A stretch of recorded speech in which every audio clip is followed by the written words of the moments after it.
जय श्री राम दोस्तों।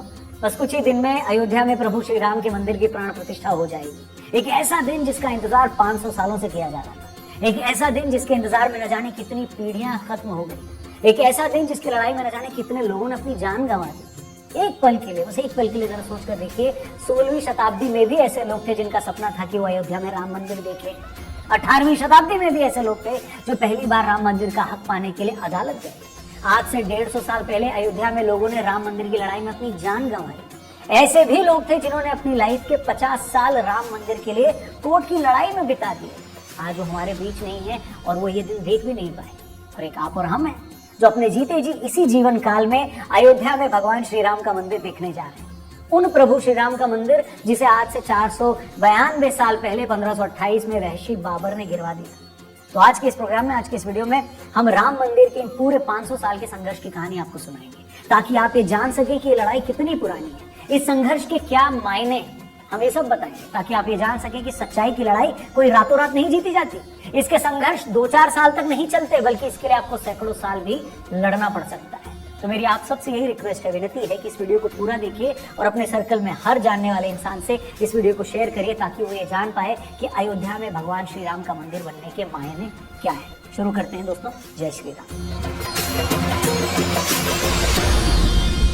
तो दोस्तों, ये हम सब जानते हैं कि बाबर ने साल 1528 में अयोध्या में भगवान श्री राम का मंदिर गिरवाकर वहां मस्जिद का निर्माण करवाया।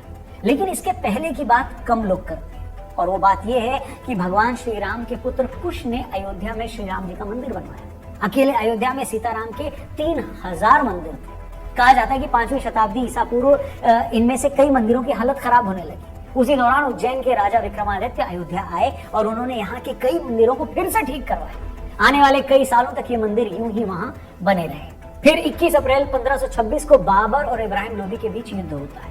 1528 तक बाबर की सेना अयोध्या पहुंच जाती है। कहा जाता है कि तभी बाबर के कहने पर उनके सेनापति मीर बाकी ने उस मंदिर को तुड़वाकर उसकी जगह पर मस्जिद बनवाई, जिसे बाद में बाबरी मस्जिद के नाम से जाना गया। इसके बाद 150 साल बीत जाते हैं, कोई हलचल नहीं होती। ये वो दौर था जब भारत में मुगल शासन की जड़ें काफी गहरी थी।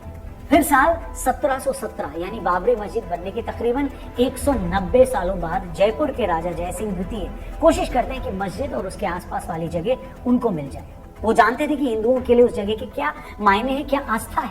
जयसिंह के उस वक्त के मुगल शासकों से संबंध भी ठीक थे, मगर वो ऐसा नहीं कर पाते। लेकिन वो मस्जिद के पास ही एक राम चबूतरा बनवा देते हैं ताकि हिंदू वहां पर पूजा कर पाए। यूरोपियन जियोग्राफर जोसेफ टेफेनथेलर, जो खुद 1766 से 1771 के बीच इसी जगह पर थे, उन्होंने भी अपनी रिपोर्ट में राम चबूतरा होने की बात की तस्दीक की थी। ये वो वक्त था जब मुसलमान मस्जिद के अंदर नमाज पढ़ते थे और हिंदू बाहर राम चबूतरे पर पूजा किया करते थे। मगर मंदिर गिराए जाने के 250 सालों बाद भी हिंदू इसको भूले नहीं थे। यूं तो अयोध्या में भगवान श्री राम के हजारों मंदिर थे, मगर वो ये बात नहीं भुला पा रहे थे कि भगवान श्री राम के जन्म स्थान की जगह मंदिर तोड़कर मस्जिद कैसे बना दी गई। 1813 में पहली बार हिंदू संगठनों ने दावा किया कि बाबर ने 1528 में राम मंदिर तोड़कर मस्जिद बनाई थी। माना जाता है कि फैजाबाद के अंग्रेज अधिकारियों ने भी मस्जिद में हिंदू मंदिर जैसी कलाकृतियों के मिलने का जिक्र अपनी रिपोर्ट में किया था। पूर्व आईपीएस अधिकारी किशोर कुणाल ने अपनी किताब अयोध्या रिविजिटेड में इस वाकये का जिक्र भी किया। इसके बाद 1838 में ब्रिटिश सर्वेयर मॉन्टेगो मेरी मार्टिन ने एक रिपोर्ट दी कि मस्जिद में जो पिलर्स हैं वो मंदिर से ही लिए गए। रिपोर्ट सामने आने के बाद काफी हंगामा हुआ। हिंदुओं के दावे के बाद से विवादित जमीन पर नमाज के साथ साथ पूजा भी होने लगी। 1853 में अवध के नवाब वाजिद अली शाह के समय पहली बार अयोध्या में सांप्रदायिक हिंसा हुई। इसके बाद भी 1855 तक हिंदू और मुसलमान एक ही जगह पूजा और नमाज अदा करते रहे। 1855 के बाद मुस्लिमों को मस्जिद में प्रवेश की इजाजत मिली, लेकिन हिंदू अंदर नहीं जा सकते थे। ऐसे में हिंदुओं ने मस्जिद के मुख्य गुंबद से 150 फीट दूर बनाए राम चबूतरे पर पूजा करनी शुरू कर दी। इसके बाद 1885 में, यानी आज से तकरीबन 138 साल पहले, ये मामला अदालत पहुंचा। उस वक्त निर्मोही अखाड़े के महंत रघुबर दास ने राम चबूतरे पर छतरी लगाने की अर्जी की, जिसे अदालत ने ठुकरा दिया। मगर इस एक घटना से हमें यह पता चलता है कि निर्मोही अखाड़ा कब से राम मंदिर की लड़ाई लड़ रहा है। इसके बाद 1934 में अयोध्या में फिर दंगे होते हैं और इस दौरान बाबरी मस्जिद की एक दीवार टूट जाती है, जिसे बाद में फिर बनवा दिया जाता है, मगर वहां नमाज बंद हो जाती है। आप देख रहे हैं कि ये वो दौर था जब देश पर अंग्रेजों की हुकूमत थी उस वक्त की कांग्रेस के एजेंडे में भी कहीं राम मंदिर नहीं था, न उस वक्त का संघ इतना मजबूत था, मगर देश की जनता, प्रभु राम के भक्त बाबर के मस्जिद बनवाने के 400 साल बाद भी अपने हक की लड़ाई लड़ रहे थे उस टाइम। वो भी तब जब न देश में अपनी सरकार थी, न मीडिया आजाद था, न धार्मिक संगठनों की कोई लामबंदी थी।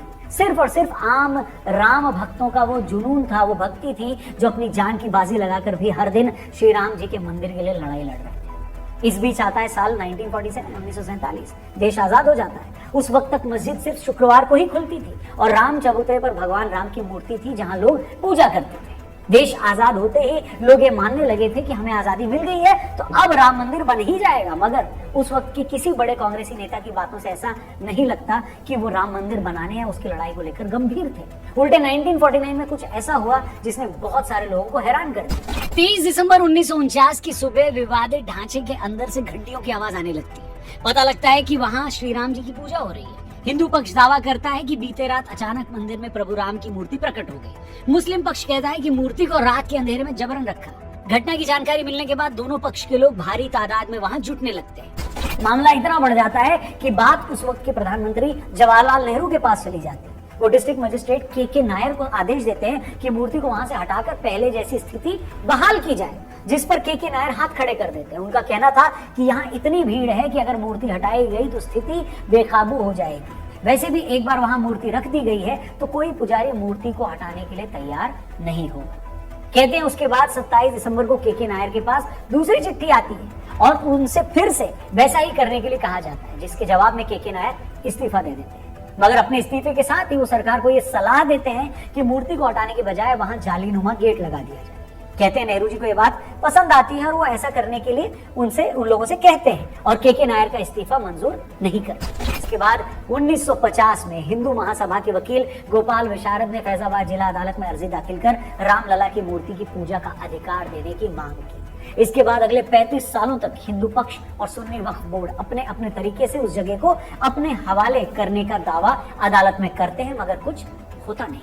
फिर 1980 में बीजेपी के सामने आने के बाद राम मंदिर आंदोलन को लेकर चीजें बदलने लगती है। ये वो वक्त था जब संघ, विश्व हिंदू परिषद और बीजेपी सभी अपने अपने तरीके से राम मंदिर आंदोलन को तेज करने में लग जाते हैं।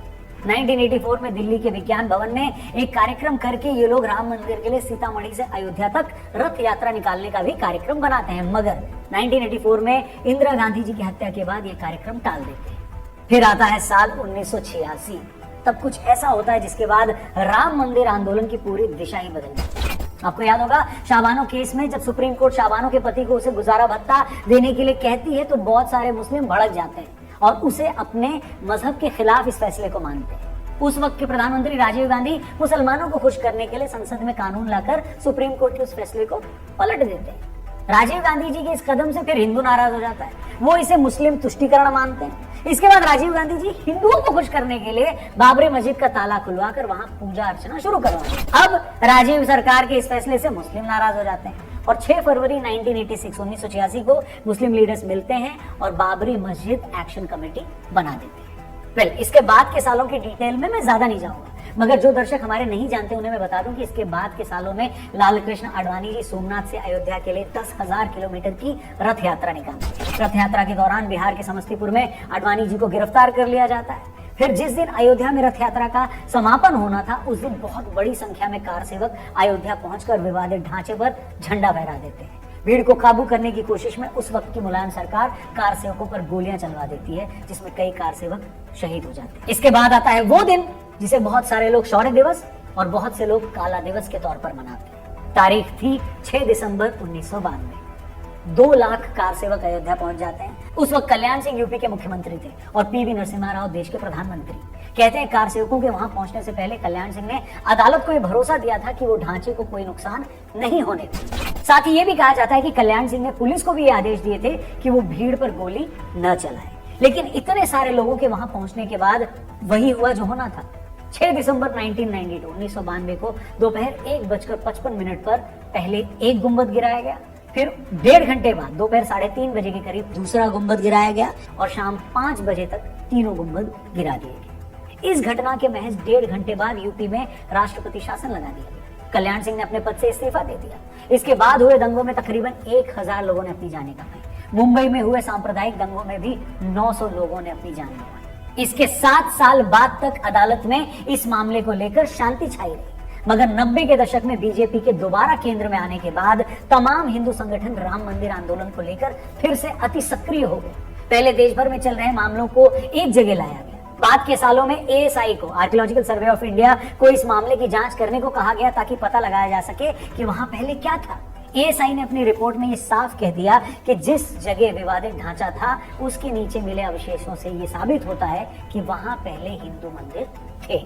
एएसआई की ये रिपोर्ट ऐसा पहला साइंटिफिक फैक्ट था जिसके बाद ये सच में साबित हो रहा था कि वहां हिंदू मंदिर ही था। एएसआई की इसी रिपोर्ट को बेस बनाते हुए अदालत ने विवादित जमीन को राम जन्मभूमि ट्रस्ट, निर्मोही अखाड़ा और सुन्नी वक्फ बोर्ड में बराबर बांट दिया, मगर तीनों ही पक्ष अदालत के इस फैसले से सहमत नहीं होते, जिसके बाद 2011 में यह मामला सुप्रीम कोर्ट पहुंचता है, मगर वहां भी 7 सालों तक इसमें कोई सुनवाई नहीं होती। एक मीडिएशन पैनल बनाकर आपसी रजामंदी से मामले का हल निकालने की कोशिश होती है, और जब उससे भी कोई फैसला नहीं होता तो सुप्रीम कोर्ट मामले से जुड़े सारे दस्तावेजों का अंग्रेजी में ट्रांसलेशन करने को कहता है। फिर अगस्त 2019 में मामले से जुड़े सभी पक्षों की सुनवाई पूरी हो जाती है और उसी साल 9 नवंबर 2019 में सुप्रीम कोर्ट एक फैसला सुनाती है कि विवादित जमीन राम जन्मभूमि ट्रस्ट को दे दी जाए। फिर उसके बाद 5 फरवरी 2020 ट्रस्ट का गठन होता है और मंदिर निर्माण शुरू होता है। दोस्तों, 1528 में राम मंदिर गिराने के 492 सालों बाद उसी अयोध्या में प्रभु श्री राम की जन्मभूमि पर फिर से उनके मंदिर का निर्माण होने वाला है। मैं जानता हूं ये सारी कहानी बहुत से लोगों के लिए लंबी हो गई होगी, हो सकता है बीच में बहुतों को लगा होगा कि वीडियो बंद कर दें, लेकिन यकीन मानिए दोस्तों, इस वीडियो को बनाने का सिर्फ और सिर्फ एक मकसद था कि हम सभी लोग राम मंदिर के संघर्ष की पूरी कहानी जान पाए। हम ये जान पाए कि सच्चाई की लड़ाई में संघर्ष सिर्फ साल 2 साल नहीं या एक आधी पीढ़ी का ही नहीं, बल्कि सैकड़ों सालों का होता है। वरना कितने लोगों को पता होगा कि जिन प्रभु राम के मंदिर को लेकर आज हम गदगद हैं, उन्हीं प्रभु श्री राम के मंदिर को लेकर आज से 250 साल पहले राजा जय सिंह भी परेशान थे। जिस राम मंदिर के लिए हम बेचैन हैं, प्रभु श्री राम के उसी मंदिर के लिए आज से पौने 200 साल पहले अयोध्या में हुए दंगों में लोगों ने अपनी जान गंवाई। जिस राम मंदिर के लिए हम इतने उत्सुक हैं, जिसकी कानूनी लड़ाई जीतकर हम इतने गदगद हैं, उसी राम मंदिर के लिए आज से 150 साल पहले 1885 में महंत रघुबर दास ने अदालत में पहली अर्जी लगाई थी। और आज जब प्रभु श्री राम का ये भव्य मंदिर बनकर तैयार है, तो हम ईश्वर से यही प्रार्थना करते हैं कि महंत रघुबर दास से लेकर अयोध्या के उन दंगों में मारे गए लोगों तक, गोधरा की ट्रेन में जिंदा जलाए गए संतों से लेकर भागलपुर, मुंबई और देश के किसी भी कोने